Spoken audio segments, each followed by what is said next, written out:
O último treino vai acontecer amanhã, quarta-feira, véspera do jogo, pela manhã. Hoje o treino também foi na parte da manhã. E o técnico Cuca definindo os detalhes aí, como ele vai montar esse time do Galo para o primeiro jogo em casa na Copa Sul-Americana. Você destacou bem, com essa situação atípica, né? O Galo vai ter 2 jogos no torneio com portões fechados. Então, quinta-feira, Mineirão, 9h30 da noite, contra o Deportes Iquique do Chile. O torcedor não vai poder comparecer. E mesma coisa na rodada seguinte em casa contra o Caracas. O Galo até tentou lá no Tribunal Arbitral do Esporte, na Suíça, na FIFA, mas não conseguiu o efeito suspensivo, e aí o Galo não vai mexer mais não, vai deixar do jeito que tá, porque é melhor cumprir agora do que correr risco de ter que cumprir jogo de portões fechados no mata-mata. Pela Copa Sul-Americana, logicamente o time avançando aí a fases seguintes. Para esse jogo, Cirilo, pelo que a gente está conversando aí internamente no Atlético, o técnico Cuca, ele não deve mexer muito no time, não. A ideia do Cuca é sempre, né, uma base de time titular.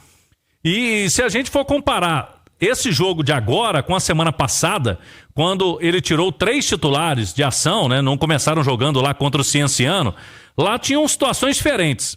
O Galo tinha jogado sábado em Porto Alegre, emendou a viagem para jogar na terça-feira na altitude contra o Cienciano. Um espaço aí curto de tempo de um jogo sábado para terça. Agora não.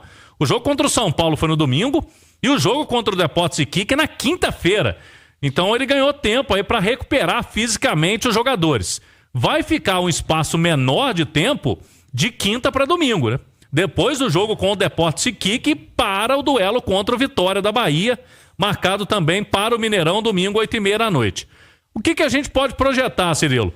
Não podemos descartar mudanças pontuais no Galo. Por exemplo, o Rubens vem pedindo passagem. Se tiver que mexer numa posição no time, o Rubens é o favorito. E aí seria pro lugar ali do Gabriel Menino, né? Porque no jogo contra o São Paulo, o Rubens melhorou o time. As entradas do Rubens e do Bernard, mas principalmente o Rubens, né? Vem sendo elogiado aí pelo técnico Cuca nos últimos jogos. Ele pode também colocar o Bernard de novo no lugar do Coelho? Não sei, né? Para esse tipo de jogo, o adversário deve vir muito retraído. Talvez pontas, né, de velocidade, como o Coelho de um lado, o Rony do outro. Seria uma situação mais ideal, né? Seria uma situação mais plausível para o treinador iniciar a partida. Então o Rubens eu coloco como uma possibilidade. Ele não tem o Igor Rabelo. O Igor Rabelo teve um edema muscular, não chega a ser uma lesão, é um edema, menos que uma lesão, mas tem um problema muscular na parte posterior da coxa direita. Então o Igor Rabelo, essa semana, possivelmente não vai ficar disponível. Principalmente no fim de semana, que o Galo não tem o Lianco. Está expulso, né? Suspenso pelo Campeonato Brasileiro.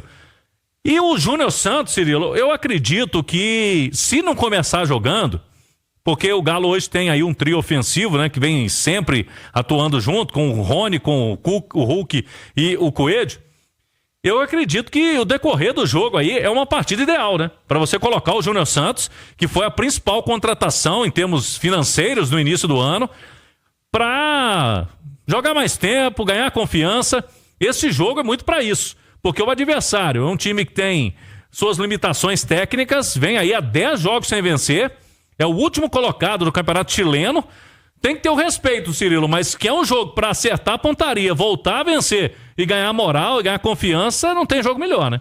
Eu acho que tem que ter o respeito, mas não podemos brigar com a realidade, né? A diferença do Atlético pro Iquique e pros demais componentes do grupo da Copa Sul-Americana é abissal, né? Ou pelo menos deveria ser.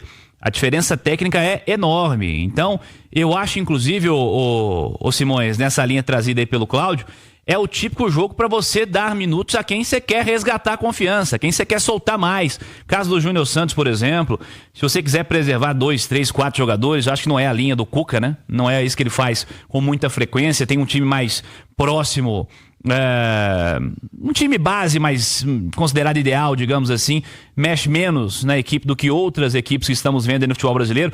Por exemplo, o Corinthians tem mexido bastante, tenho visto aí discussões, inclusive, quanto à Copa Sul-Americana e Brasileiro. O Corinthians agora mudou o foco aparentemente para o Brasileiro. O Vasco da Gama preservou todo mundo no fim de semana para jogar a Copa Sul-Americana. Enfim, são muitas linhas de raciocínio diferente. Mas Esse tipo de jogo da Copa Sul-Americana nessa primeira fase é o jogo que te dá algumas possibilidades de resgatar de fato confiança, porque convenhamos, é uma diferença gigantesca, tecnicamente falando, dos elencos do Galo para os seus demais adversários, né, Simões? Exato, o Cirilo, o Cláudio, quem acompanha a gente.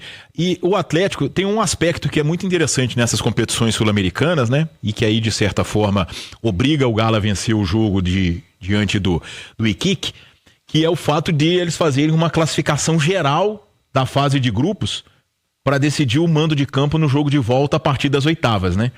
Nas oitavas não dá para você saber muito bem que adversário você vai pegar, porque você pode pegar um time que vem da Libertadores, né? Então, como acontece aquele playoff do terceiro colocado dos grupos da Libertadores com os segundos colocados da Sul-Americana, não dá para ter muita noção. Mas, de toda forma, você sendo o primeiro colocado, você já decide em casa. E é essa classificação geral que vai definindo. E a gente tem aí os brasileiros como os mais fortes, embora o América de Cali possa, né, complicar a vida do Corinthians no grupo dele, né? O grupo do Corinthians tá bem... Mas de toda forma, assim, a gente vê que Grêmio e Fluminense já venceram e venceram fora de casa, né? Já jogam essa segunda rodada em casa, então o Atlético joga muito com essa obrigação para ter a chance de decidir sempre em casa, e a gente sabe que isso faz diferença, né, Cláudio? O Atlético gosta de decidir em casa, né? Faz diferença, e a ideia do Atlético é fazer o máximo de pontos possíveis. E a gente até falava, né, Cirilo, que na primeira rodada possivelmente era o jogo mais difícil do Galo nessa primeira fase, porque tinha um componente altitude, né, que dificulta mesmo para a equipe como o Galo, que não é acostumado com altitude, e o Cienciano vai usar isso aí no seu grupo, né, nesse grupo, porque os demais times não são acostumados com altitude. Mas agora, daqui em diante, né, o Galo tem 3 jogos em casa, Deportes e Iquique, Caracas, e na última rodada lá contra o Cienciano, e tem 2 jogos fora de casa, que convenhamos, né, o ano passado o Galo ganhou do Caracas lá na Venezuela, ganhou bem. E o outro adversário é esse Deportes Iquique, que é uma cidade a nível do mar, né? Então é uma situação aí para o Atlético também conseguir vitória, conseguir 3 pontos. Então nesse cenário começar a vencer, começar a conseguir esses pontos aí citados pelo Simões para ter, quem sabe, ou a melhor campanha ou uma das melhores campanhas da primeira fase.